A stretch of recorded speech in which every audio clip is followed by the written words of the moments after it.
Liam एक average office worker है जिसकी जिंदगी बॉर्डरलाइन पैथेटिक है। वो अपनी कंपनी में बहुत हार्ड और लेट तक काम करता है जो उसे हड्डियों तक थका देती है। लेकिन शुक्र है कि उसके पास एक फैमिली है जिसके पास वो वापस जा सकता है। उसी की वजह से वो अपना जॉब मैनेज कर पाता है जहां उसका बॉस उसे कॉन्स्टेंटली इंसल्ट करता है और यहां तक कि उसके सबॉर्डिनेट्स भी उसे खुलेआम मॉक करते हैं। एक दिन लियम का कॉलेज जूनियर, जो कि एक वीब है, उसे एक मेका एक्शन फिगर के बारे में टेक्स्ट करता है और उसे अर्ज करता है कि वो उसे खरीदे।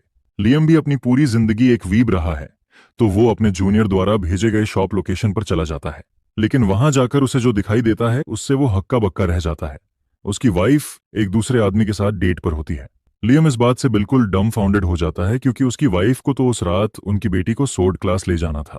घर लौटकर लियम अपनी वाइफ और बेटी से उनके दिन के बारे में पूछता है और वे उसे बताते हैं कि आज सोर्ड क्लास में टूर्नामेंट था और उसकी बेटी ने अपने सारे मैचेस जीत लिए।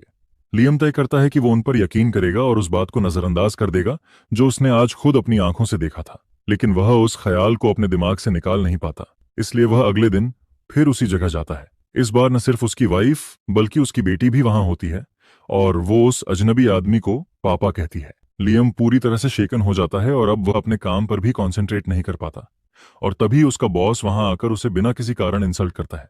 उसी वक्त लियम को उसकी वाइफ का कॉल आता है कि उनकी बेटी का एक्सीडेंट हो गया है। वो तुरंत हॉस्पिटल के लिए दौड़ता है। डॉक्टर उन्हें बताते हैं कि उनकी बेटी को ब्लड की जरूरत है, लेकिन लियम का ब्लड टाइप उससे कंपैटिबल नहीं है। उसकी वाइफ ब्लड डोनेट करने के लिए चली जाती है। लियम थोड़ी रिसर्च करता है ब्लड टाइप्स पर और पाता है कि उसकी बेटी का ब्लड टाइप जेनेटिक चार्ट के अनुसार मैच नहीं करता। अब उसे पूरा यकीन हो जाता है कि वो उसका बायोलॉजिकल फादर नहीं है।